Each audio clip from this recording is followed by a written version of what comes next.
ప్రియులారా, బాగున్నారా? ప్రభువైన యేసుక్రీస్తు నామంలో మీకు శుభములు తెలియచేస్తూ ఉన్నాం. ఈరోజు హెబ్రోన్ క్యాలెండర్లో ఉన్నటువంటి దేవుని యొక్క వాక్య భాగాన్ని మనము ధ్యానం చేసుకుందాము. రండి, ఎఫెసీయులకు రాసిన పత్రిక 5వ అధ్యాయము 19వ వచనము నేను చదువుతాను, జాగ్రత్తగా గమనించండి. ఒకరినొకడు కీర్తనలతోనూ సంగీతములతోనూ ఆత్మ సంబంధమైన పాటలతోనూ హెచ్చరించుము. ప్రియులారా, మరి అపోస్తలుడైనటువంటి పౌలు గారు ఏ సందర్భంలో ఈ మాట తెలియజేస్తూ వచ్చాడంటే 15-16 వచనాలలో ఎఫెసీయులకు రాసిన పత్రిక 5వ అధ్యాయం 15-16 వచనాలలో, దినములు చెడ్డవి గనుక మీరు సమయమును పోనివ్వక సద్వినియోగము చేసుకోవాలి. ప్రియులారా, దినములు చెడ్డవి అంటే ఈ లోకంలో మరి మనము జీవించేటువంటి దినాలు ఎలాంటివి అంటే చెడ్డ దినాలుగా ఆయన తెలియచేస్తూ ఉన్నాడు. ఎందుకు చెడ్డ దినాలుగా తెలియచేస్తున్నాడంటే పాపము విస్తరించిపోయింది. మరి శత్రువు అయినటువంటి అపవాది ఎవరిని మృంగుదునని వాడు గర్జించు సింహంలాగా తిరుగుతూ ఉన్నాడు. ప్రియులారా, అంతేకాదు మరి మానసికంగా శారీరకంగా శత్రువు మరి విశ్వాసుల యొక్క జీవితాలలో పనిచేస్తూ వారిని ఎంతగానో మరి అవమానపరుస్తూ ఎంతో కృంగదీసేటువంటి పరిస్థితులలో మరి శత్రువు వారి మీద దాడి చేస్తూ ఉన్నాడు. కాబట్టి ప్రియులారా, ఎలాంటి పరిస్థితుల్లో ఉన్నామంటే చెడ్డ దినాల్లో ఉన్నాం. ఇవన్నీ ఎందుకు ఇలా జరుగుతున్నాయి అంటే ఒక విశ్వాసిని నాశనము చేయాలి, ఒక విశ్వాసి మరి పరలోకానికి వెళ్ళకూడదు అనేటువంటిదే అపవాది యొక్క సాతాను యొక్క ఉద్దేశం. అందుకనే ప్రియులారా, మరి దినములు చెడ్డవిగా ఉన్నాయి కాబట్టి ఇప్పుడు ఏం చేయాలా? ఈ చివరి దినాల్లో ఉన్నాము. ఒకరినొకడు కీర్తనలతోనూ సంగీతములతోనూ ఆత్మ సంబంధమైన పాటలతోనూ హెచ్చరించుము. కాబట్టి ఈ దినములు చెడ్డవి కాబట్టి మరి సహోదరులారా, మీరు ఎలా ఉండాలి అంటే ఒకరినొకడు కీర్తనలతో మరి హెచ్చరించుకోవాలా. ఒకరినొకడు కీర్తనలతో సంగీతములతో మరి ఆత్మ సంబంధమైన పాటలతో హెచ్చరించుకోవాలా అని ఆయన తెలియచేస్తూ ఉన్నాడు. కాబట్టి దేవుని యొక్క వాక్యము మాత్రమే కాదు హెచ్చరించేది. అనేక సార్లు ప్రియులారా, దేవుని యొక్క ఆత్మచేత ప్రేరేపించబడినటువంటి భక్తులు ఎంతోమంది పాటల ద్వారా ఎన్నో ఆత్మ సంబంధమైన విషయాలు తెలియచేసేవారుగా ఉంటున్నారు. కాబట్టి ఈ ఆత్మ సంబంధమైనటువంటి ఈ పాటలు, ఈ కీర్తనలు అనేకులకు ఆశీర్వాదకరంగా దీవెనకరంగా ఉంటున్నాయి. కాబట్టి ఆ విషయాన్ని ఎరిగినటువంటి మరి పౌలు గారు ఏమంటున్నాడంటే ఒకరినొకడు కీర్తనలతో హెచ్చరించండి.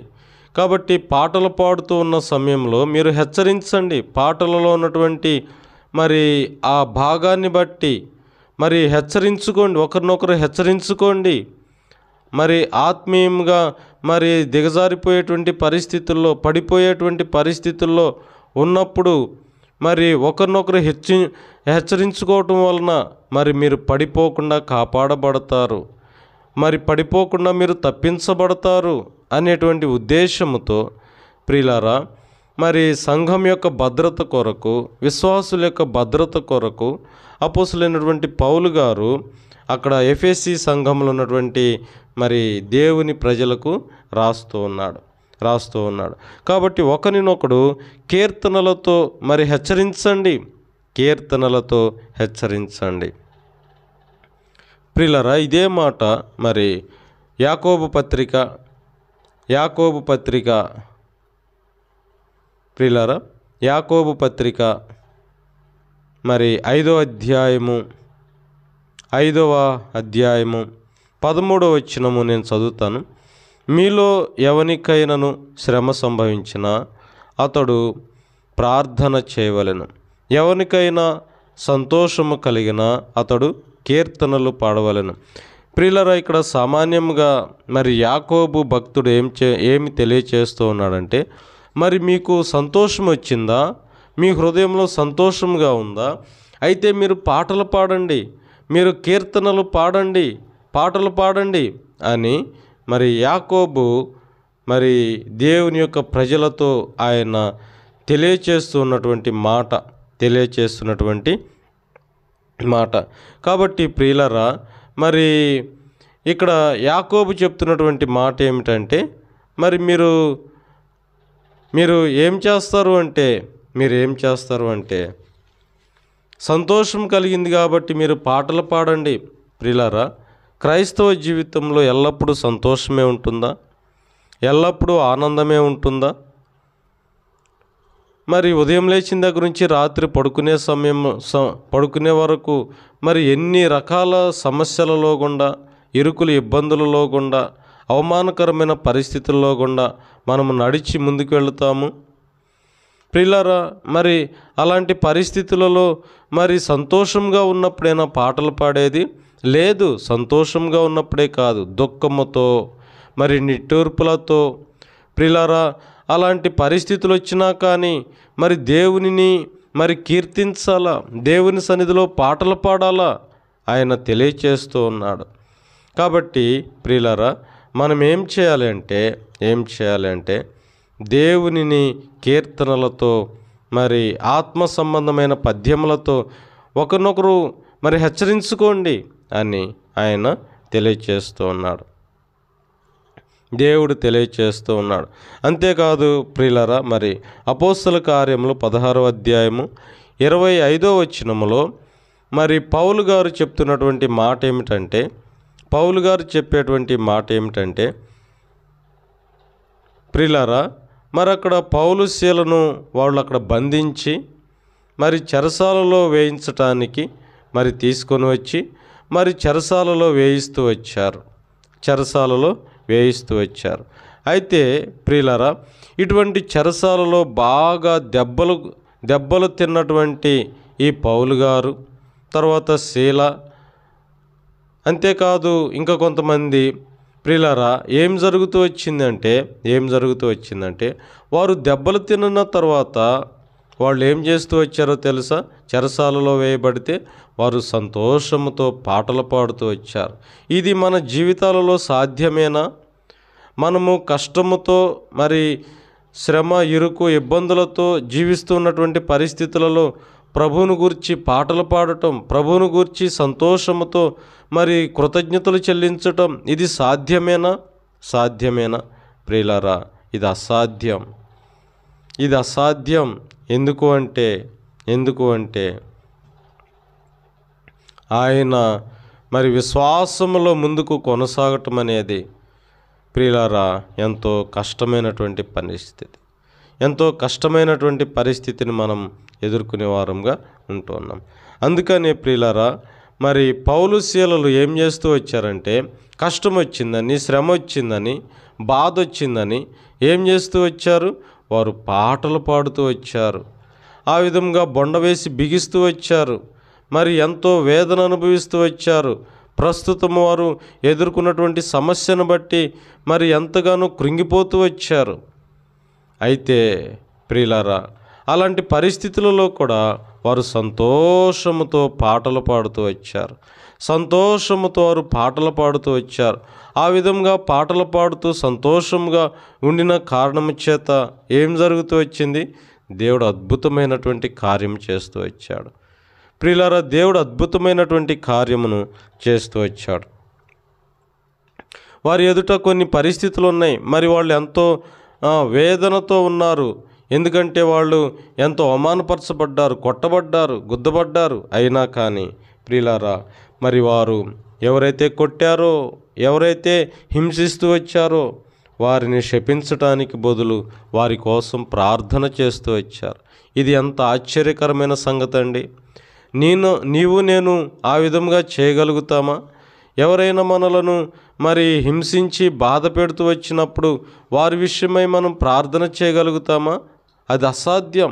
కానీ ఇక్కడ అపోస్తులైనటువంటి పౌలు గారు ఆ తర్వాత శీల ఇద్దరు కలిసి మరి ఆ కష్టములో, ఆ శ్రమలో వారు సంతోషముతో మరి పాటలు పాడుతూ వచ్చారు.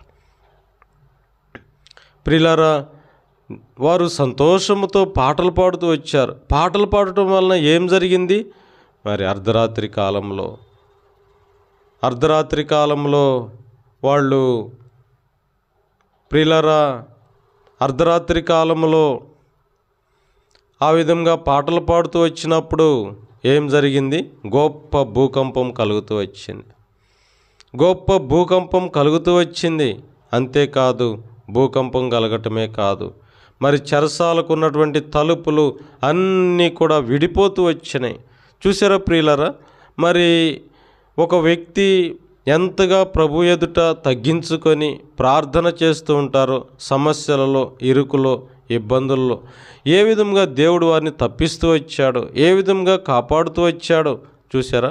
కాబట్టి మన జీవితాలలో మనము కూడా దేవునికి భయపడి ప్రియులారా మరి ఆ విధముగా పాటలు పాడుతూ వచ్చినప్పుడు, కష్టములో, శ్రమలో, ఇరుకుల ఇబ్బందుల్లో మరి పాటలు పాడుతూ వచ్చినప్పుడు, దేవునికి మహిమ చెల్లిస్తూ వచ్చినప్పుడు దేవుడు అద్భుతమైనటువంటి కార్యమును జరిగిస్తూ వచ్చాడు.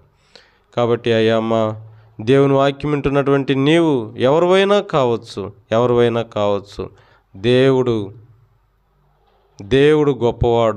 దేవుడు గొప్పవాడు. మన జీవితంలో ఎన్నో ఆశ్చర్యమైనటువంటి కార్యములు జరిగిస్తాడు. ఎన్నో ఆశ్చర్యమైనటువంటి కార్యములు ఆయన జరిగించేవాడుగా ఉంటున్నాడు. అందుకని ప్రియులారా, కష్టం వచ్చిందని, శ్రమ వచ్చిందని వెనకడుగు వేస్తే మనం ఎంతో నష్టపోతాం. కష్టములో, శ్రమలో, ఇరుకులో, ఇబ్బందులో మనం ఏం చేయాలంటే ఎల్లప్పుడూ కూడా దేవునికి కృతజ్ఞతాస్తుతులు చెల్లించాలి. ఎల్లప్పుడూ దేవునికి మరి ఆ విధంగా కృతజ్ఞతాస్తుతులు చెల్లించడం ద్వారా దేవుడు అద్భుతముగా కార్యం చేస్తూ వచ్చాడు. మన జీవితాల్లో కూడా కార్యం చేస్తాడు. కాబట్టి అయ్యా అమ్మ, నువ్వు ఎలాంటి పరిస్థితుల్లో అయినా ఉండని, దేవుడు కనికరం గల దేవుడు, దయగలిగిన దేవుడు నీ పక్షంగా కార్యం చేస్తాడు. నీ సమస్యలను పరిష్కరిస్తాడు. నీ హృదయంలో గొప్ప శాంతి, సమాధానం ఉంచుతాడు, నెమ్మదిస్తాడు, సంతోషమిస్తాడు. కాబట్టి ప్రభు మీకు ఆ విధంగా సహాయము చేసి ఆయన మన జీవితాలలో గొప్ప కార్యములు జరుగునుగాక. ప్రార్థన చేసుకుందాం. పరిశుద్ధుడు అయిన తండ్రి, నమ్మకమైన మా దేవా, యేసు ప్రభువా, మీకు స్తోత్రాలయ్యా, స్తుతులు చెల్లిస్తున్నాం. యేసు ప్రభువా, నాయనా, మా జీవితాలలో మేము మరి సంతోషంగా ఉన్నప్పుడే కాదు పాటలు పాడేది, మరి కష్టములో, శ్రమలో, ఇరుకుల ఇబ్బందుల్లో కూడా మేము ఆత్మ సంబంధమైన పాటలు పాడుతూ ప్రభువా మిమ్మలను సంతోషపెట్టేవారంగా, ఆనందింపజేసేవారంగా ఉండటానికి మాకు సహాయం చేయండి. దేవా కరుణించుము, కటాక్షించుము, దయ చూపించుము. ప్రభువా, ఇంతవరకు మీరు ఎంతో సహాయపడుతూ వచ్చారు. ఆశ్చర్యమైన నాయన కార్యములు జరిగిస్తూ వచ్చారు. దేవా మీకు స్తోత్రాలు. ఎవరైతే నాయన ప్రార్థన అంశాలు కోరుతూ వచ్చారో ప్రభువా జ్ఞాపకం చేసుకోండి. వారి అక్కర కొలది, అవసరత కొలది వారికి సహాయం చేయండి, మేలు చేయండి. దేవా కృప చూపించయ్యా, దయ చూపించండి. రాత్రి అంతా నాయన మరి కాపాడి భద్రపరుస్తూ వచ్చారు. ఈ పగలంతా మీరే కాపాడి భద్రపరచండి. దేవా కృప చూపించండి, దయ చూపించండి. నాయన వందనములు, స్తోత్రాలు, కృతజ్ఞతాస్తుతులు చెల్లిస్తూ యేసు ప్రభు వారి శ్రేష్టమైన, ఘనమైన, ఉన్నతమైన, పరిశుద్ధమైన నామములో ప్రార్థించి స్తుతించి అడిగి వేడుకొనుచున్నాము తండ్రి. ఆమెన్.